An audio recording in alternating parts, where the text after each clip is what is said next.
this right here is pretty fire. This is my vitamin water here. I've been trying to work out again, so I've, you know, just that and water. No more Sprite, no more strawberry soda, all that good stuff. Cut out. Anyway, what's up YouTube? Lightsaber Samurai here, back again for another video, and this time I wanted to talk about some video game series that need a revival. Now, yes, I know E3 has pretty much come and gone, and for the most part I kind of stayed away from E3 simply because I'm really not ready for the next generation of consoles to come out yet. So that being said, I still kind of kept my ear to the internet just to see if some of my favorite franchises would be getting sequels and getting reboots or whatever the case, announcements that they were in development, anything. And while some of my favorite series did get that mention, there was a lot of them that, as far as I know, did not. So in this video, I wanted to take a look at some of those in question. So, video game series that need a revival, let's talk about it.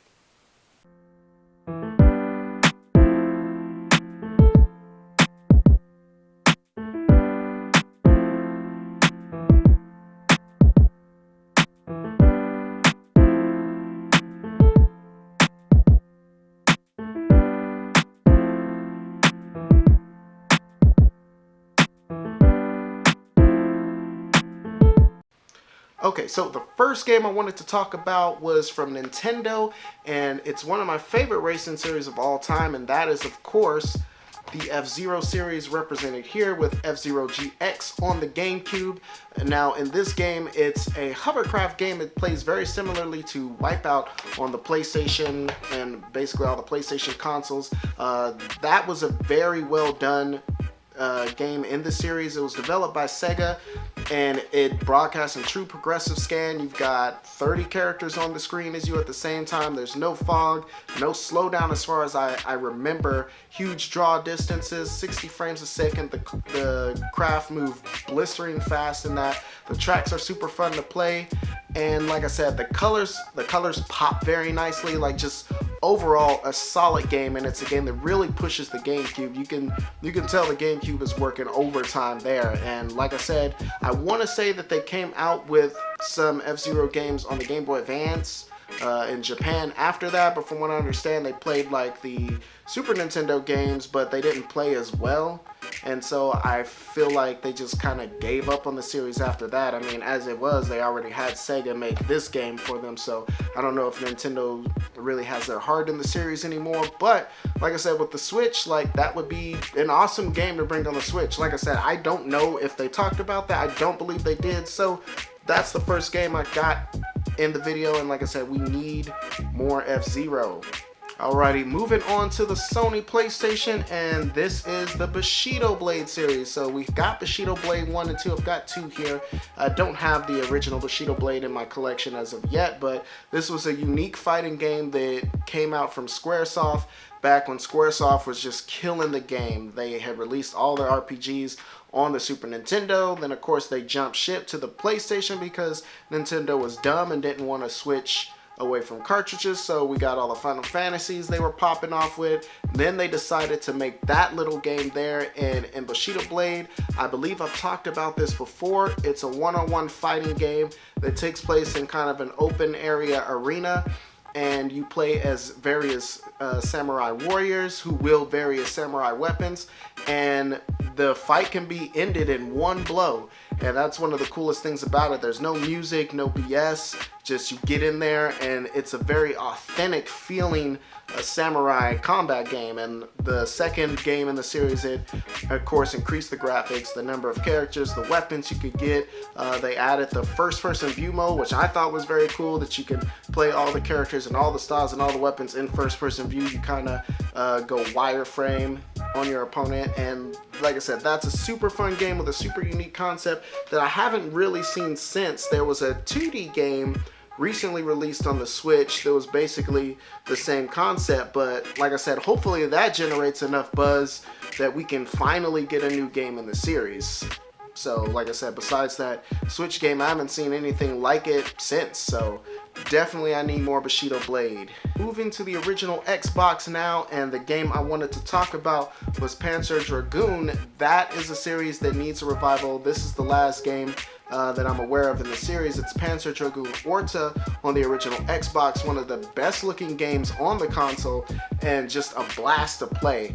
Recently I tried to go back and play the other two, Panzer Dragoon and Panzer Dragoon Y, as you know, of course, Panzer Dragoon Saga, but those games are way too expensive, and I really didn't feel comfortable shelling out money for a Sega Saturn if I couldn't get those games. So who knows, maybe in the future if I find them all in a score or something, I'll pick it up. But those are rail shooter games. It takes place in a very cool universe. Like I said, the graphics and sound are on point, and I mean, I would love to see this game come back on the Xbox One. I don't know what Microsoft's relationship is with Sega these days, but man, if you can get them on board to do another Panzer Dragoon, that would be a system seller right there. So Panzer Dragoon, definitely need a number 4 or 5 depending on if you count sagas, but definitely need another one in the series. I'm going to Sony now, and this one is one of the series I fear for the most.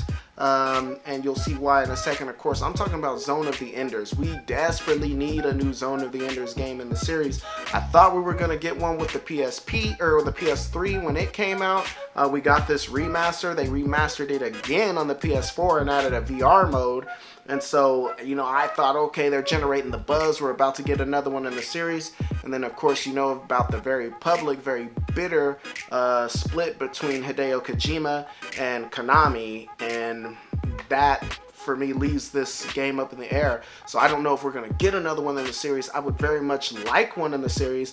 It's a very fast arcade-style, third-person action-adventure game with mechs. And in this, you pilot the experimental orbital frame Jehuti, and the first game itself was pretty good. I like the story of Leo, the little boy who didn't really like violence, didn't want to kill, but he was kind of forced into this military conflict and forced into the cockpit of Jehuti and just taking on the I can't remember the name. Baram is the military force that you take on. Of course, Zone of the Enders 2, the second runner, that took a very anime aesthetic as far as the cutscenes. Had a much better story. It was a little bit longer game overall, which isn't saying much because both games can be beaten within a few short hours, which is why I definitely need some more Zone of the Enders in my life. So, Konami, Kojima, kiss and hug and make up so I can get this game, and also some more Metal Gear. Also, moving on here to the penultimate choice in my video, and that is of course the Brave Fencer Musashi series. And most people didn't know that Brave Fencer Musashi did get a sequel on the PS2 called Samurai Legend Musashi, and like I said, we'll take a look at both of these sometime in the future. But Brave Fencer Musashi, again, made by the powerhouse that was Squaresoft in the late 90s on the original PlayStation. I believe that game came out in like 97, 98. It is an action RPG where you play as Musashi, and like I said, it's a very Zelda-like game in my opinion. One of the best action RPGs I've ever played. A ton of fun. Musashi, Samurai Legend Musashi was more of an action-adventure game, kind of like a hack-and-slash action-adventure RPG. It didn't have as much of the Zelda feel as Brave Fencer Musashi, but like I said, a good game in its own right, and one that most people don't know about. So I'll definitely have to showcase this. This game came out, I want to say in 06, 07, something like that. No, 2005, and we haven't gotten a game in the series ever since. So Square Enix now, you guys need to make that happen. I need that. So Brave Fencer Musashi. Alrighty, and the final series on the list today, this one also on the PlayStation 2, and this is Onimusha. I can't remember if they made an announcement during E3 or if a bunch of people just wanted them to make an announcement and then they didn't, but regardless, I hope another game in the series is coming out. Another game in the series needs to come out. I have all of them here except I'm missing two. I'm missing Onimusha Blade Warriors on the PS2, and then the Xbox got a remaster, Genma Onimusha, on the original Xbox. Oh, and they, I believe, just re-released the original Onimusha Warlords on the PS4. So, like I said, this is a cool game that started out as Resident Evil 4, but through development, the game changed so drastically that they decided to make it its own standalone game. And most of the games you play as Samanosuke, and Part 2 you play as Jubei, which Part 2 may be my favorite of the series. Also, the often forgotten Onimusha Dawn of Dreams. That one is also very good. The fighting game is very good. And like I said, awesome graphics, just high production values in all of the games, and one that definitely needs a revival. So that's the series that I'm rooting for the most. I can't remember if it got announced at E3. I hope it did, and if it did, I will be excited to play it.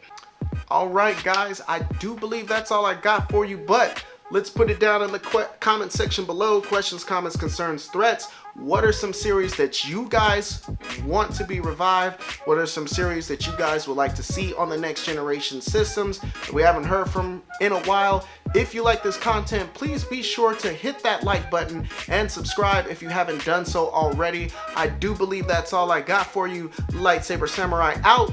Peace.